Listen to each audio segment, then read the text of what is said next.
Welcome to the WB Mason Coaches Report. I'm joined today by Hofstra softball head coach Larissa Anderson. Thanks for joining me today, Coach. A pleasure. 4 wins since the last time we talked.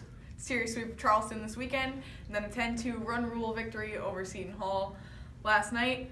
Coach, one of the most impressive things over this past stretch here is how dominant the offense has been from 1 through 9 in the lineup. How dangerous is it for opponents to have such depth in your lineup?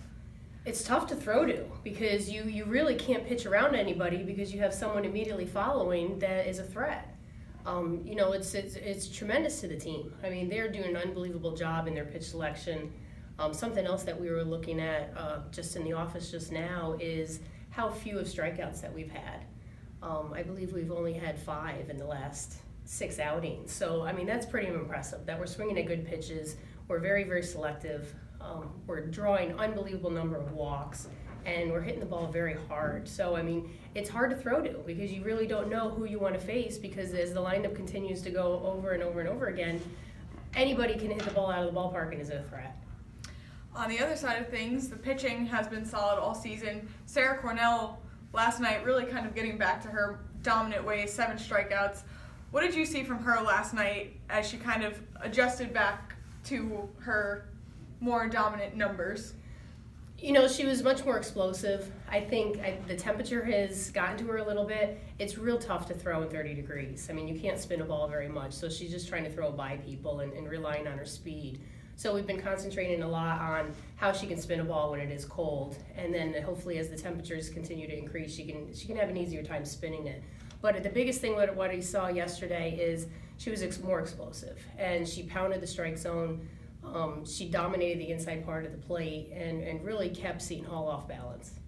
One thing we actually haven't talked much about is how many seniors are in this lineup. How much is their experience and their leadership kind of leading the way with the success this season? It's huge. I mean, they just go play. I really don't have to do a lot of coaching. You know, I'm just sitting over there at third base and make it look like I'm giving signs. But they know what to do. They've won a championship before. They know the standard that they have to play at. They know the expectations, and they're hungry for another.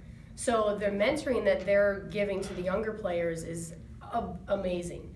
And, you know, they have such unbelievable leadership all the way through, and I'm really, really proud of them.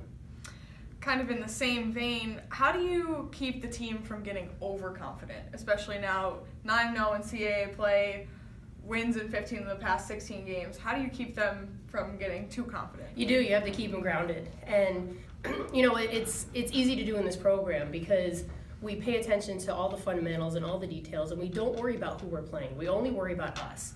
So I don't care if we played Seton Hall yesterday or College of Charleston or Delaware coming up. I'm looking at Hofstra softball, and I'm looking at what they do, and I'm always comparing them against the best teams in the country and what we need to do in order to be successful. So I'm measuring all of their fundamentals, what their approaches are mentality-wise and the physical aspect every single day when they're in practice and also in games to be able to compete at the highest level. So we might be able to walk away with a win, but if they didn't perform to the Hofstra standard all the entire time, then we're addressing that because we're not going to be solely focused on the result because we have to control what we can, and that's the effort that we put into it. You mentioned Delaware coming up this weekend. What does the team have to do to get 3 more wins this weekend? They have some hitters in their lineup, so we have to make sure that those hitters don't hurt us, be able to keep them off balance. Again, we have to control that strike zone and make sure that we're swinging at pitches that we can handle and continue to play great defense because we never want to lose a game because of poor fundamentals. So we have to do all those things in order to beat anybody, but the big thing with Delaware is that they do have a lot of offensive threats that we have to make sure that we keep them off base. Pride is headed to Delaware for a 3-game CAA series this weekend. This has been the WB Mason Coaches Report with Hofstra softball head coach Larissa Anderson. Thanks again for joining me, Coach. Got it.